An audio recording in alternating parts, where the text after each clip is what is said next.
Hey pool players, welcome to my channel. My name's Drew. I've been playing pool for over 10 years and I created this channel to try and pass down tips, advice, and perspectives that high-level players have given to me over the years. Today, I want to review a little safety battle that happened in one of my recent 8-ball matches. We're going to look at it play by play, shot by shot. So if you are someone still grappling with endgame scenarios in 8-ball, when balls get a little tied up and you're not sure how to finish it without giving your opponent the easy finish, take a look at this with me. Maybe there's something you can learn. Alright, so here we go. This is a match of me versus Rob. Rob's going to be the one with the glove. He's shooting solids. It's him shooting now. He's going to push that 7 into my nice little striped combo I have sitting in the top right corner. That's kind of where the fun begins. Now the 7's tied up with the 11. You can see me probably looking at it here, what we can do with that. This is a little early in the game. We both have 4 or 5 balls here. This is a nice time to take some opportunities to, oh bless you, take some opportunities to maybe take some crack at these balls that get locked up. And here I was thinking a little topspin could get me over there, maybe change some things. Make the ball, don't break it out, but look at this. Got a nice straight shot on this 15 with just the right angle to hit that 7 ball. All I got to do is follow it. 15 goes past the 11. I know it's hard to tell from here, but it does. All I got to do is follow this nice and smooth, and I'll bump into that 7, pop it out, and I've got 2 stripes sitting in front of pockets. I'm in a good position. But when I stroke it, I punch it, and it pushes it out. So if I'd have hit it nice and smooth, I'd have hit that 7 like that. But instead, I punched it, which widened it out. It's like almost like a follow stun. That was a bad error. I don't know if it's because I was leaning or what the case was. So now, still shooting. This 10 ball goes in the side, I guess. Not a way to break out the 7-11. I could cross bank this. That's a little ballsy for my abilities, but I try and put a bunch of spin on this to bring me up to that short rail on the right, but yeah, it doesn't really work out. Not too worried about it. Those balls are tied up. He can't really, I mean, he can break them, but from this position, not really. Either way, to get to them is going to be interesting. I think if I was to guess what he's thinking, probably neither of us are thinking high stakes to make a ball right now. Because if you run out, all you're going to do is hit that and break it out. So we're finding ways to break into it, maybe. He misses the 6, and again, if I was to guess, he probably wasn't too butthurt about that. So now I'm looking. I've got this 10 ball. I could put a little topspin on this, come over and crash right into that, take a stab at this. This might be my way to break it out. Again, it's early, so taking shots like this is okay. I still have another ball left. I missed the shot entirely, and I missed the breakout. If I'd have made the shot, I think, if my math's correct, the cue ball would have went the right way, but what are you going to do? Still, I feel a little safe since things were locked up. See, he was looking at that 7 too. It's not a combo, and the 11 doesn't go with a combo. It'll be hooked on the rail there. So, but he's going to shoot this 3 ball. If I was to guess, he's probably stalling, thinking about what he can do to change things to get himself a position up there. It's got the easy 6 ball, but you know, those are cheap thrills. Right now, it's protecting one of my balls from going in.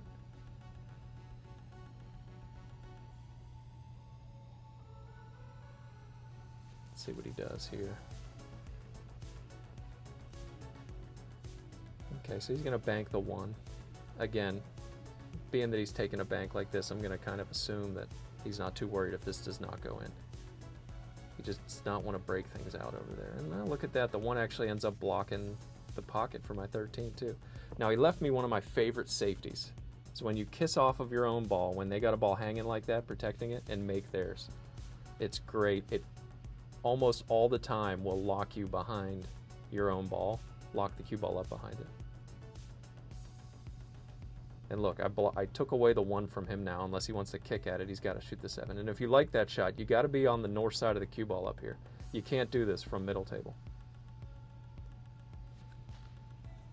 So now he's got to shoot this 7. Gonna be a little bit of a dice roll here. Guess he could leave it on the short rail down there. Leave me long on this ball down here, this 10 ball. And hopefully not leave the 11 for me. The 13's blocked by the 1. It's that just about perfect. Look, cue ball's almost frozen to the rail. Do I have the 11? I don't know. Maybe. That's a thin cut to make it, and then I still have to work on the 13. The 13, both of the pockets are blocked up there for it to go into, or I shoot this long ball. I decide I'm not done playing the safety game yet. I say, Rob, I think we're just getting started. I'm going to try and lock this 11 back up over there behind the 7. Not trying to make it, just trying to lock it back up into something. So I don't get the 7, but I do get the 8. Whether or not the 8 goes rail first behind it, squeezes in behind it, maybe, but I did leave the 7 open. He sees that, that's what he was just looking at.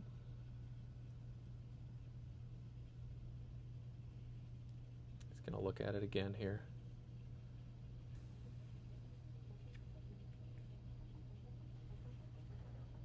This could be over if he bumps my 11 out.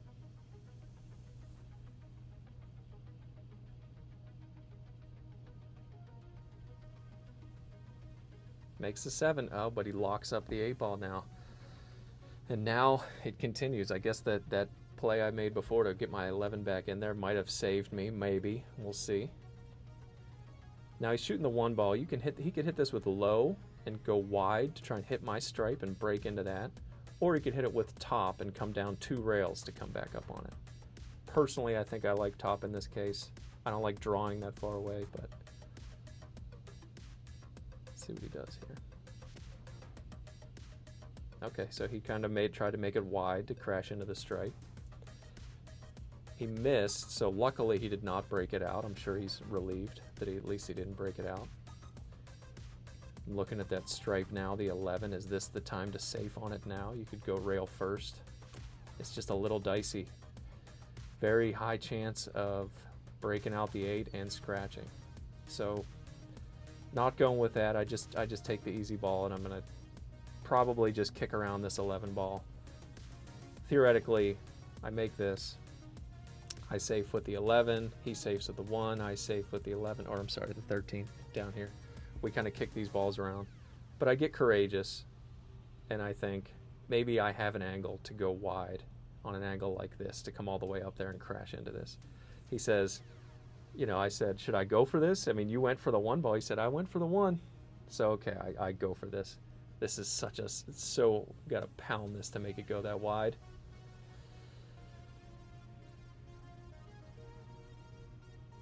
Fail. It went too far forward, so now I'm kind of screwed. And to boot, I've hidden myself behind the 8 ball.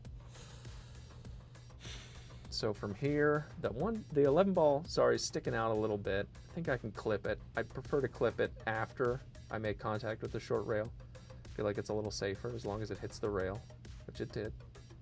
It's kind of tucked further behind the 8 ball now, which is good because the 8 ball doesn't go, but it does make it, kicking it again a little more difficult. So now, again, he's probably just going to kick this 1 ball around, probably get it in a good spot, like along that long rail that his hand's on, somewhere along there to put the cue ball over there to make it as hard as possible for me to hit this.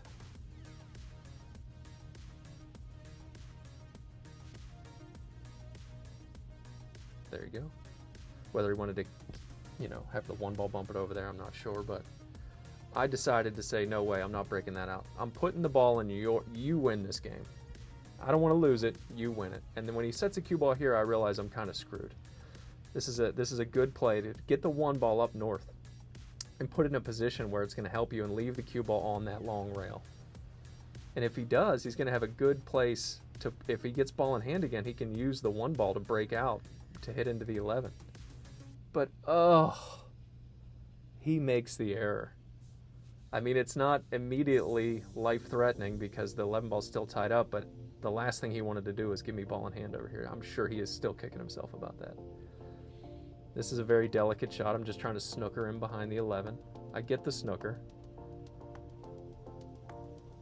Might have been showing a snicker there after seeing that I got the snooker. So now he's kicking at this. I've put him in a position where he has to kick at his last ball. Dice is about to roll. Will he get lucky? Will I get lucky? Less chance that I get lucky, but it's plausible.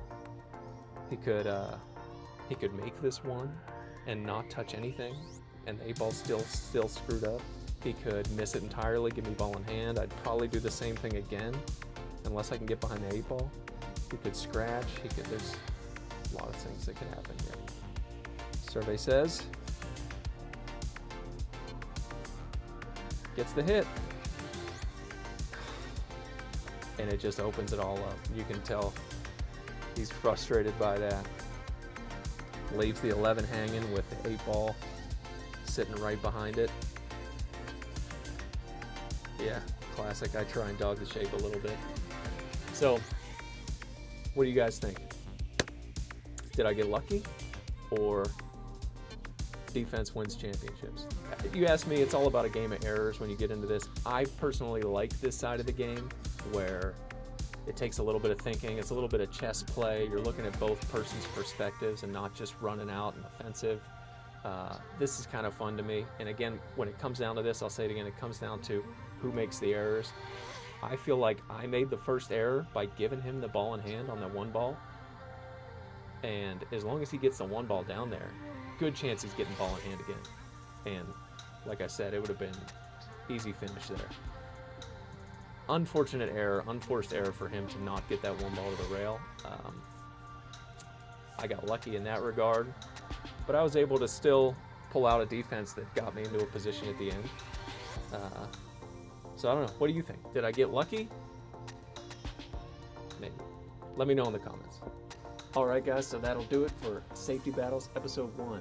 If you want to see how the rest of the match played out, check the link below and see the full match between me and Rob, and see if I kept getting this lucky.